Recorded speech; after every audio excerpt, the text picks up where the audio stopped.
Jounce Therapeutics, JNCE, fell as much as 30% on Thursday, after it had announced preliminary ASCO data.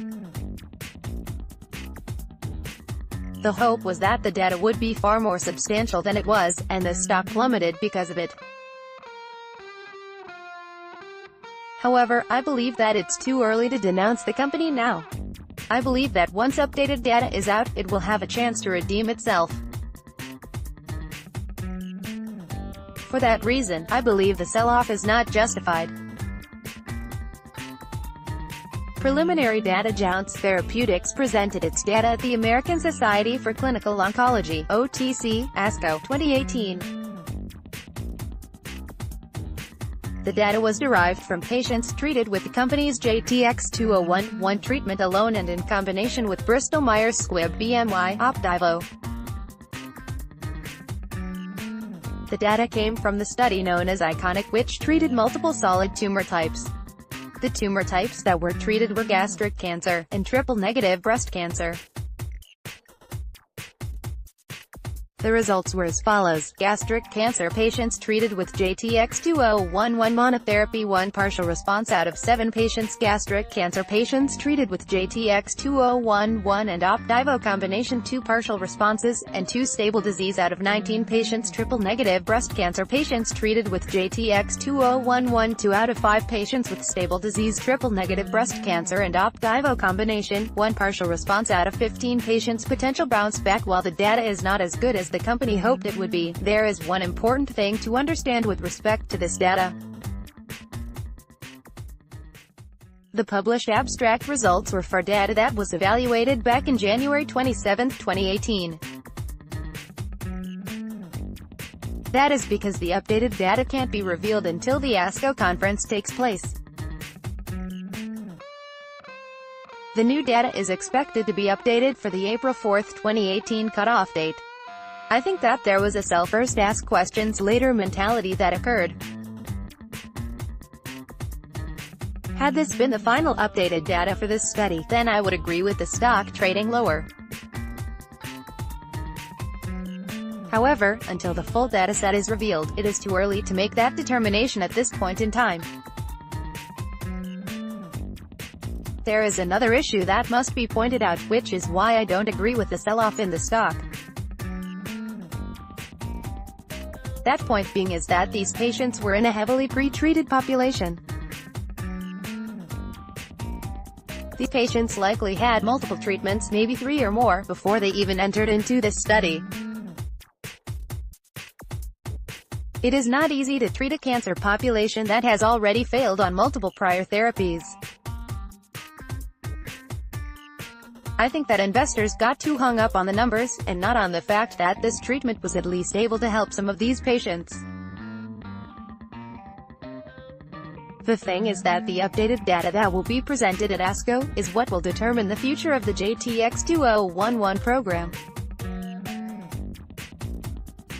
Additional opportunities. Even if you set aside the issue with the initial ASCO abstract release, Jounce Therapeutics still has multiple shots on goal. Is even expecting to expand its ICONIC study, using JTX-2011, into another treatment arm. This is where JTX-2011 will be explored in a combination arm with a CTLA-4 inhibitor, soon. The biotech is expecting to start a safety dose escalation of this study arm, and will present initial findings later this year. Early studies have shown that ICOS is able to mediate anti-CTLA-4-driven anti-tumor responses. On top of that, Jounce is developing its own anti-PD-1 antibody, known as JTX-4014, which is on track to be filed as an investigational new drug (NYSE) IND application in 2018. This will open up another avenue for this biotech. Financials. According to the 10Q SEC filing, Jounce Therapeutics has cash equivalents, and investments of $237.2 million. According to the company, it believes that it has enough cash to fund its operations for at least the next 2 years. However, a lot of it depends on some factors. For example, it established a partnership with JNCE back in 2016. As long as that remains in place, then its cash position should be solid for the time being. Conclusion: the initial ASCO data was pretty good considering that these were patients in a heavily pre-treated population.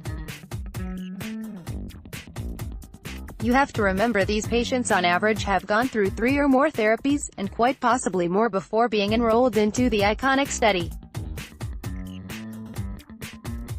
Plus, it is a little too early to completely dismiss JTX-2011. That's because the full data has not yet been released. Those 3 months of evaluable data that were not shown in the abstract information is not yet known until the ASCO 2018 conference.